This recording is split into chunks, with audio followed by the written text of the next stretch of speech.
We were headed to a fancy restaurant where we had been invited by my mother-in-law, Beth. When we got there was only one seat left.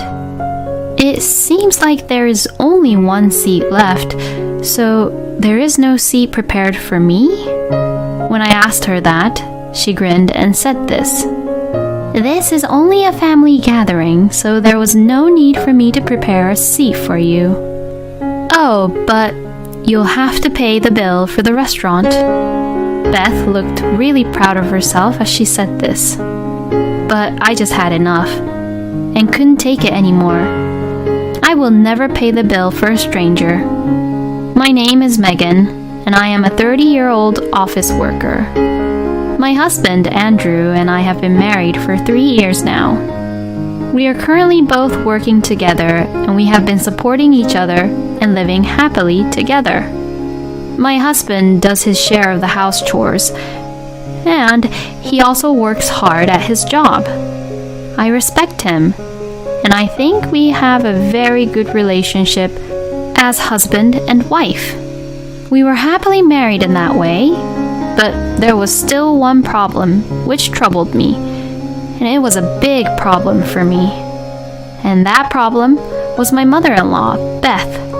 My husband has a little brother, Thomas, and Andrew was the eldest. So, that is one of the reasons why Beth loves my husband very much, as he was her eldest son. My husband tells me, "My mother is too overprotective and she could be a little bit of a hassle." And it seems that he's not a mama's boy, but that Beth is the one who is overly affectionate about Andrew. Probably Beth thinks that her eldest son is the most dependable, so of course she considers me, who married him, to be her enemy. And what's even more funny is that it takes about only 20 minutes by car from my parents-in-law's house to our house, so we live pretty close to each other. So that's why Beth persistently calls us to visit her nonstop. Andrew basically refuses Beth, saying that we were busy. But if he doesn't show up at least once a month, Beth would storm into our house, so he has no choice but to visit her. I wouldn't really mind if Beth only bothered my husband, but she also picks on me and harasses me, which is very annoying. "Oh, Megan, I made you some tea." Well, yours is the third cup which I brewed with the used tea leaves, but I'm sure that the tea would still taste fine. "Oh, thank you very much." It's sour. There seemed to be a lot of vinegar in the tea, so it tasted extremely sour and bad. Seeing me frowning and making faces since it was so sour, Beth was holding her stomach and laughing. I love that face of yours. It really is worth teasing you around. And that is how Beth would suddenly pick on me in an unexpected way. And not only that, but she usually says something very abusive towards me. And the unfair thing is that Beth would never do that in front of my husband. Only when it is just the two of us, she picks on me and is mean to me. And lately, Beth has been picking on me again by asking me questions whether we are blessed with her grandchild or not. "Oh, Megan, when are you going to get pregnant?" "Well, Andrew and I are both still working, so we're not really in a hurry about it. Besides, Andrew and I have been talking about not really planning, but waiting for an opportunity for me to get pregnant in a natural way." "Well, it seems like that natural timing hasn't come at all. You are infertile, aren't you?" "Excuse me?" "Of course, you must be infertile. I really do feel sorry for Andrew for marrying a wife like you." Beth would say those horrible, abusive words to me, as if it was a normal thing to do. Why should I be the one being told this by Beth? First of all, it's not right that she sees me as her enemy just because I married her eldest son. And it's also not right that she is directly attacking me verbally with these terrible abusive words. I was honestly overwhelmed by Beth being like this and attacking me like this. I thought about talking to Andrew about it, but he had just been promoted at his work at the time and was quite busy with work. So, because of that, I didn't want to cause him any unnecessary troubles. I should take care of this by myself. Since thinking that, I then tried various things. I tried praising Beth, and on the contrary, I also tried arguing back to her about her bullying me. But none of them worked at all, because they only made Beth even more annoying than before. Then, I had heard that Andrew's little brother Thomas was getting married. While I congratulated Thomas and his wife-to-be about their marriage, I felt a little bad for Thomas's partner, Kimberly. I'm completely sure that Kimberly would be in trouble if she finds out that her mother-in-law was such an insane, jealous old woman.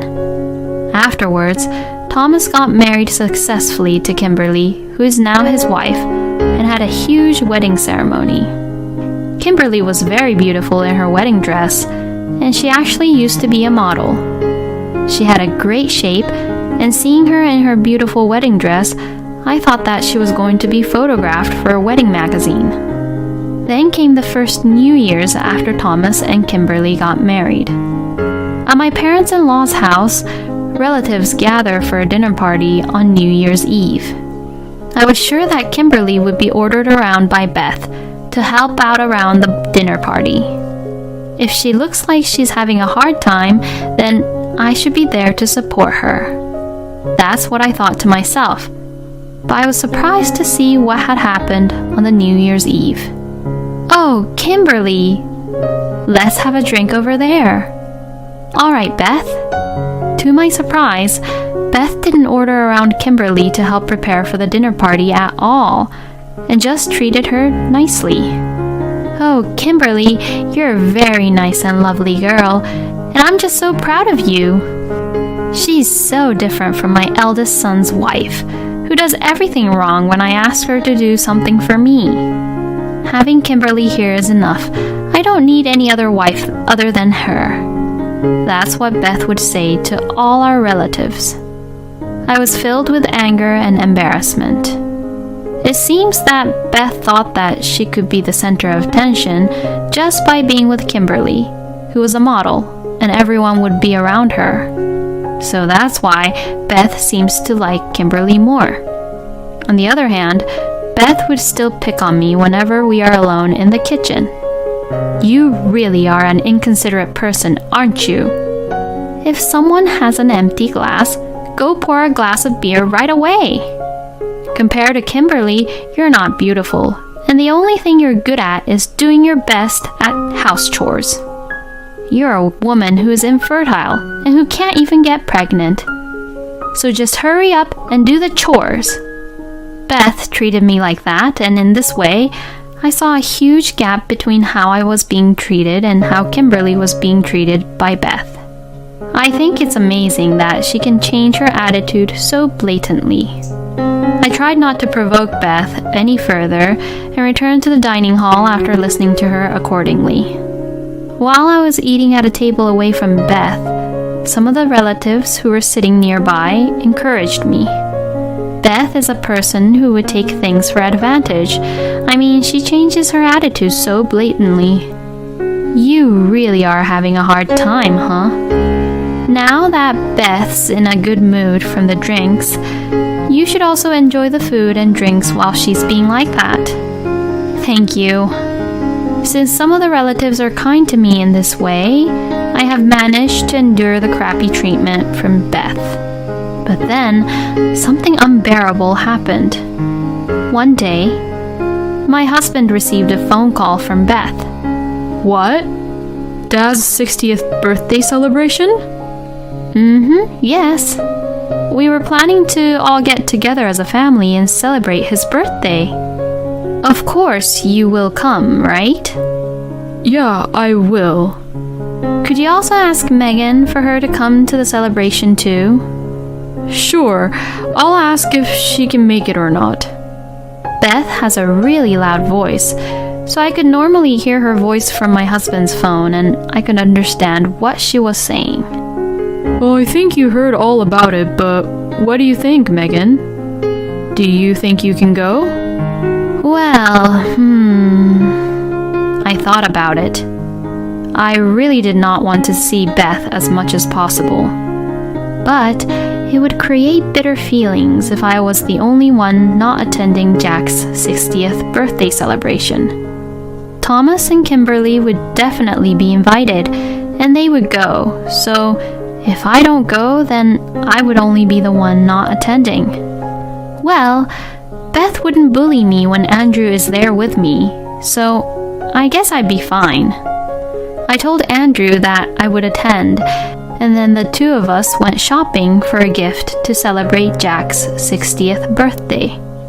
About 2 weeks later, the day of Jack's 60th birthday celebration arrived in no time. We were told that the party would start at 6:30 p.m., so my husband and I went to the dinner party on time. We headed for a fancy restaurant where we had been invited by Beth. When we arrived and were shown to the private room, all the other relatives were already there. Oh, so everyone had already arrived. You're all early. My husband said that, and to that, Thomas replied, No, Mother told us that today's dinner party starts at 6 p.m. What? No, it's from 6:30, right? My husband looks at me as he said that. To that, I said, Yes, Beth called me the day before yesterday about the start time and told me that it would be from 6:30 p.m. Then to this, Beth says, I clearly said it would start from 6 p.m., didn't I? Megan, you must have misunderstood. And she began to get angry. I don't want you to talk as if it was my fault when you're the one who got it wrong. As she said that, then it hit me that I was being set up. Beth was trying to make me the bad guy, to get everyone to blame me. Oh, there. It's not like we're going to run out of food. And now that we're all here, let's get on with it. Jack, who was the main host of the party, said so, and it was settled for the time being. My husband and I walked to the end of the dining hall where there was an empty seat. But then I noticed something. When I got there was only one seat left. It can't be. It was Beth who had organized this dinner party. There was no way that Beth would not have prepared a seat for Andrew. This means that she probably did not prepare a seat for me on purpose. She probably lied to us about the starting time because she wanted to make sure we would be the last to arrive. You didn't prepare a seat for me? When I asked her that, Beth said this with a huge grin on her face. Oh, did I perhaps make a mistake? Did I miss a seat for you? I'm sorry.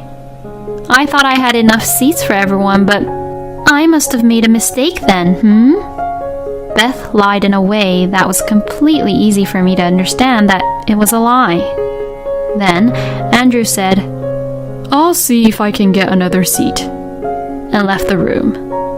I felt a little awkward being in this room just standing around, so I left and waited for my husband to come back. Then, for some reason, Beth also came out of the room.